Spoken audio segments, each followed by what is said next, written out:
Mind Matter Media presents Designing Nature's Half, the Landscape Conservation Podcast, where discussions center around the most current and innovative approaches to landscape conservation and design.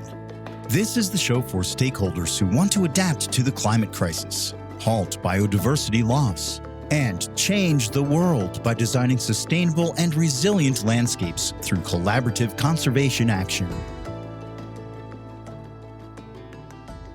Hey everyone, welcome to Designing Nature's Half, the Landscape Conservation Podcast. I'm your co-host, Rob Campellone. And I'm your other co-host, Tom Miewald. So Rob, hey, we started a podcast here, it looks like, and we're trying to fill a niche out there. We don't see a lot of landscape conservation podcasts out there. We're passionate about the work, and we want to bring in some great guests and have some good dialogue about what landscape conservation is. And do you want to add anything to that? I agree with everything you're saying here, and just excited to kick this off with episode 1 with you. And we won't have any guest in episode 1, but we will in episode 2. And we have a great suite of guests lined up for the season, which will run from January through June. So just looking forward to working with you, Tom. Likewise, Rob. Looking forward to having some good conversations with you and our guests. So what will people be hearing over the course of these podcasts? What are we going to be talking about? Yeah, I think our goals are multifaceted. First on the list is to hope to inspire budding landscape partnerships that are already in place, and hopefully inspire them to think about designing sustainable and resilient landscapes. I think we also want to, of course, raise awareness about the broad topic of landscape conservation and more specifically landscape conservation design as a means to an end. I think we want to inspire dialogue amongst those stakeholders that are listening in, and whether they're undertaking a design process or not. It's just really important that we begin to think and communicate as a community of practice. So we hope to inspire that. And last but not least, really to facilitate learning about other innovative approaches that are taking place, not only here in the United States, but around the globe, as to how others are undertaking their landscape conservation efforts. Right. There are so many different great forums out there to hear about landscape conservation. For example, just a couple of weeks ago, I sat in on a Pacific Northwest landscape conservation forum, and it was a great way that people shared their knowledge, shared their experiences, shared their technology and their tools to support landscape conservation. And we think that those forums are great. And I think that the podcast format brings a slightly different way to get information across. Hopefully there's a dialogue that develops in kind of more intimately between us and the guest, and we can bring out their experiences and their thoughts and their lessons learned in a way that's different than some of the other forums out there. So yeah, we're kind of hoping that the podcast medium is a positive one to bring people in and tell the world about what they're doing, and hopefully that builds a community of practice and makes people aware of things that they weren't aware of before, and way to exchange ideas and something to listen to while you're doing the dishes, hopefully. Right. Yeah, I think that's right, and incredibly important that we have this platform as a community of practice where, people listening in right now, if they're in the field, if they're in the realm of expertise that falls within the realm of landscape conservation and design, they can reach out to us and say, hey, I think I have something to contribute. And they hopefully folks will do that, and we'll have a conversation about what your expertise is, and invite you to participate in the podcast. But so this really isn't our podcast, Tom. It's the community's podcast, and we're just kind of facilitating that conversation. That's right. I see this podcast as a way to reach out and keep the dialogue going with people that I respect a lot, and hopefully get the information out to a whole bunch of different people that are learning about landscape conservation. And, kind of maybe we should tell people a little bit about who we are and why we're doing this. I don't know if there's any other reason that we're doing it besides, this is something that we're passionate about and we find interest in and we've had experience in. So over the past 20 plus years, I've been involved in landscape scale conservation as a geographer. So my background is in geography.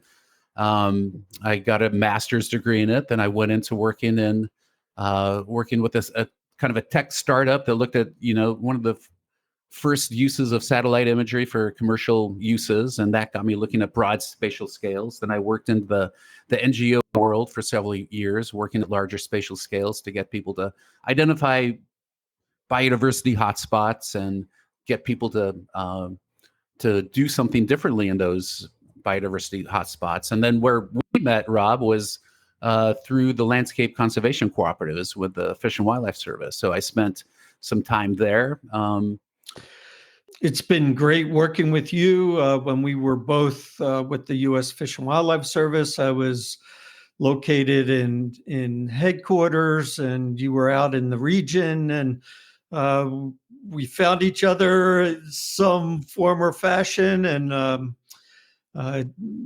started working together to advocate for this design approach to achieve landscape conservation. And that was many years ago, but we've been able to maintain our relationship over the years. And I'm retired now, and you and I are writing a book on landscape conservation and design, and entitled Designing Nature's Half, a practical guide to conserve 50% by 2050. And we're doing this podcast together, and I'm still in the game, though not officially working with a agency or organization, but still putting a lot of hours into it. And right.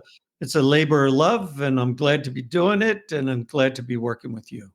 Yeah, Rob, your perspective is invaluable. Kind of looking at things from the outside, and your experience brings a lot to the conversation. So, just great to be working with you on this. And maybe we could talk a little bit about why we're doing it now. Why do we feel the need for a landscape conservation podcast now? What are the things, the drivers that are bearing down upon society that's really, for us as people who think at that landscape scale, make us feel that landscapes are the way to be, or the prism to be looking as a solution to some of these problems?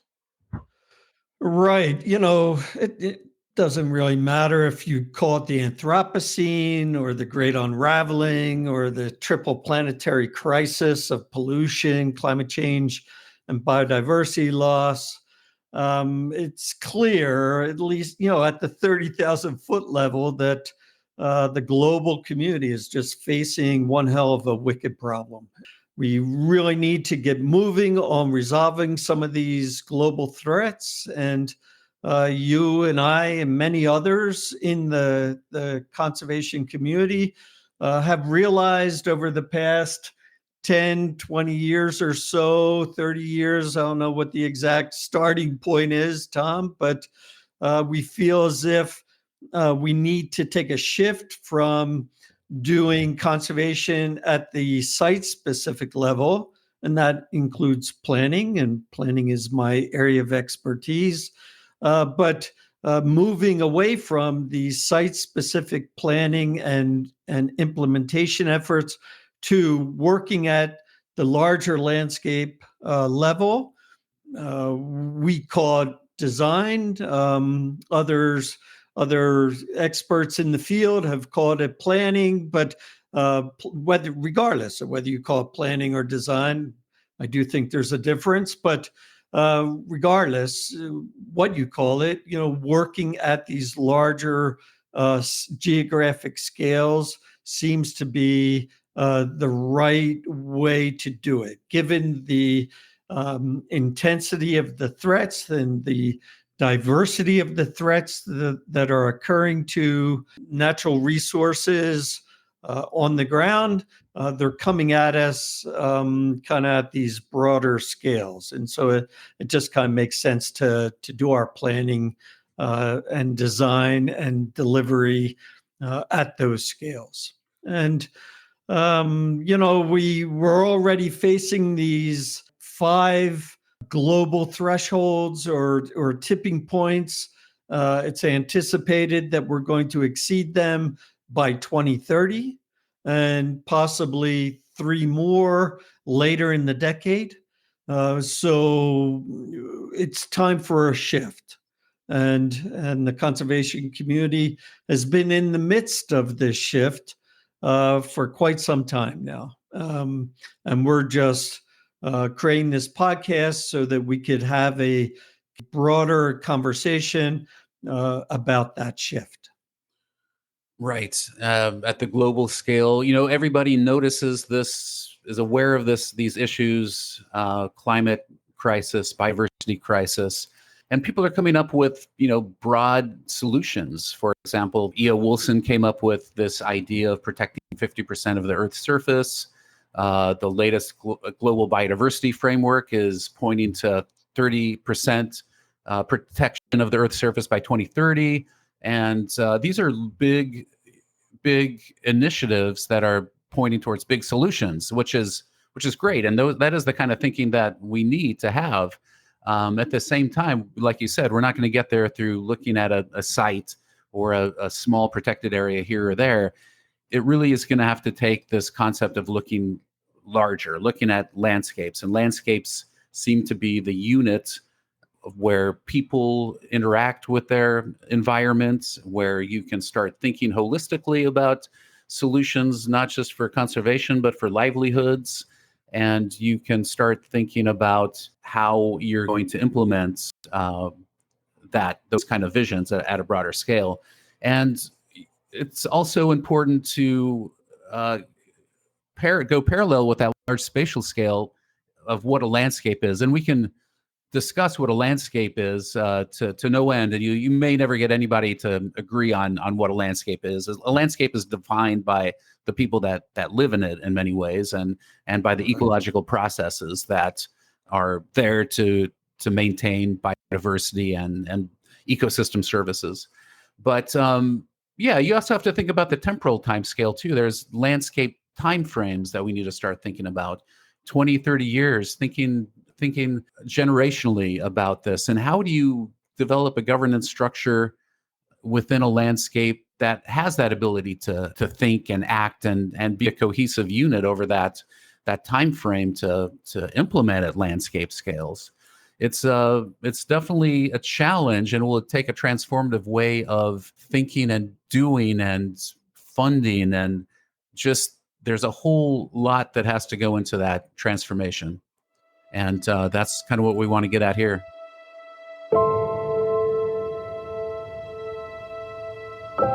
What if we could rescue the planet from the ravages of the climate crisis and, in the process, save 1 million species from extinction? Would we do it? Former U.S. Fish and Wildlife Service Senior Policy Advisor for the National Wildlife Refuge System, Robert Campellone, explores the United States' most pressing conservation challenge since Rachel Carson's Silent Spring: the triple planetary crisis, pollution, climate boiling, and biodiversity loss. In Designing Nature's Half, a practical guide to conserve 50% by 2050, Campellone reveals previous nationwide initiatives to design sustainable and resilient landscapes, provides an easy-to-follow how-to guide for taking a collaborative, science-based approach to identify conservation actions across large landscapes, and advocates for taking a third nationwide try to design nature's half. Learn how to take a synergistic approach to mitigating the climate crisis and conserving biodiversity in Designing Nature's Half, a practical guide to conserve 50% by 2050 and be part of the global movement to save the planet. For more information, visit www.designingnatureshalf.com. Fortunately, in many landscapes, partnerships have already formed. Some of those partnerships are multi-jurisdictional. Some others are even multi-sector, which is wonderful. And, that's kind of the first step in the design process that you and I speak of, is these collaborations, these partnerships at the landscape scale, a diversity of entities coming together and beginning to work through a design process. And it's huge that, we're already kind of doing that in many places across the country. And some have even begun to take the next step, which is, assessing the current and future condition of the landscape and developing prototypes of what that landscape might look like in the future, and identifying priority areas for where to direct conservation action on the ground. The whole thing is really exciting. And all we want to do with this podcast is empower those partnerships to take it to the next step, and keep moving forward, because that's ultimately how we're going to address the Anthropocene and the Great Unraveling and the triple planetary crisis, is through a design process that ultimately lands on who's going to do what, where, when, and how in the landscape through a collaborative effort. And so it's great news. We're starting. Let's keep it moving. Right. You talk about that design process a lot, and that's kind of as you listen to this podcast, you're going to find that is kind of the prism that we use to talk about landscape conservation. This concept of bringing people together, convening people, assessing landscape conditions, developing strategies, goals, objectives, developing priority places and things you do in those places. But the key thing in the design process, and I think what we found in this paper that we wrote a few years back, is that these are the common elements that you find in any landscape conservation planning process. And you can boil it down to the kind of some key elements of convening people, assessing, spatial design, and then developing a strategic plan that meets the goals that the collaborative, the collective, the landscape collaborative have identified. And I think to us both, that strategic plan is kind of the key thing, and the key output of the design process is, what can we do? What's the theory of change for our landscape that can move us from our current condition to a more resilient and hopefully protected situation? So, it's one thing to develop that strategic plan, and then the other component of that is developing a funding plan to look at the landscape as well. So we hope to bring in guests that can talk about how they've developed strategic plans and maybe some innovative thinking on conservation finance to actually implement that plan into perpetuity. Like I said, these are, this is a long-term undertaking to go into landscape conservation. So how do you maintain that, and how do you maintain financial flows into that goal of the landscape? Yeah, you mentioned E.O. Wilson earlier in our discussion, Tom, and he and Robert MacArthur in 1967 wrote a book called The Theory of Island Biogeography. And in my mind, that kind of was the starting point of this 50-year transformation that we find ourselves in. 50 years. The conservation community has been thinking differently about conservation, and at times struggling with how to implement this theory of change that you mentioned earlier. And then, Jared Diamond in 1975 wrote this seminal paper about how do you design reserves at large landscape scales, and what do those design features look like in size and shape and configuration and relationship to each other across the larger landscape. Really cutting edge kind of stuff. And that was 1975. And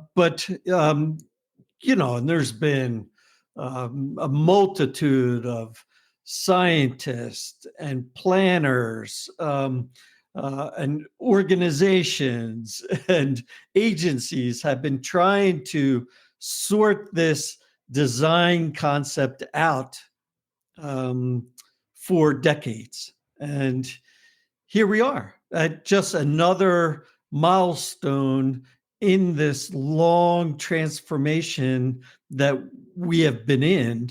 And you and I are just, again, providing this platform as a way for the community to continue to brainstorm and discuss and hopefully move the needle in a positive direction towards a sustainable and resilient landscape. That's the goal, right? That's when we get there, when and if we ever get there, where we could say, okay, we did it, we achieved it.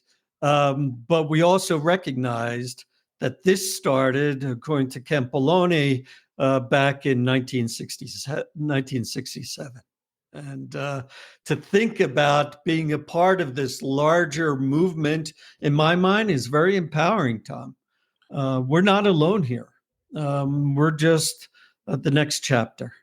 Right. And we're going to bring in guests that represent that next chapter who will talk about their ideas, their experience, their initiatives that they're leading, and their thinking. We don't have all the answers at all. We just have inquisitive minds, and we want to bring in some guests that will help us understand this, the complexities and the challenges and the successes with doing landscape conservation. And maybe that's where we leave off. Rob is there, just giving people a teaser about what they're going to hear about in the coming weeks. I think that's a great idea, Tom. We've probably have said everything we could say right now, but there's a lot more to come, and listeners will have an opportunity to hear it from experts in their field. We'll be bringing them in to talk about it. It won't just be you and I. So thanks, Tom, for this first episode. It's been an invigorating conversation. I always enjoyed talking about this stuff with you, have for a long time, and look forward to continuing to do that out into the future. Yeah, likewise, my friends. And with that, let's sign off. Yeah, sure. So thanks everyone for listening to episode 1 of Designing Nature's Half, the Landscape Conservation Podcast. I've been your co-host, Rob Campellone. And I've been your other co-host, Tom Miewald, and we look forward to being with you bi-weekly for the coming months. Thank you. Designing Nature's Half, the Landscape Conservation Podcast, is researched, written, edited, and produced by Rob Campellone and Tom Miewald. Lucas Ghilardi created the Designing Nature's Half cover art and logo design. Tom Askin is the voice behind the intro and outro, and the music was written and performed by composer Aleksey Chistilin via Pixabay. Designing Nature's Half, the Landscape Conservation Podcast, is a proud member of Mind Matter Media, a startup multimedia network whose mission is to change the world by designing sustainable and resilient landscapes for people, planet, and prosperity.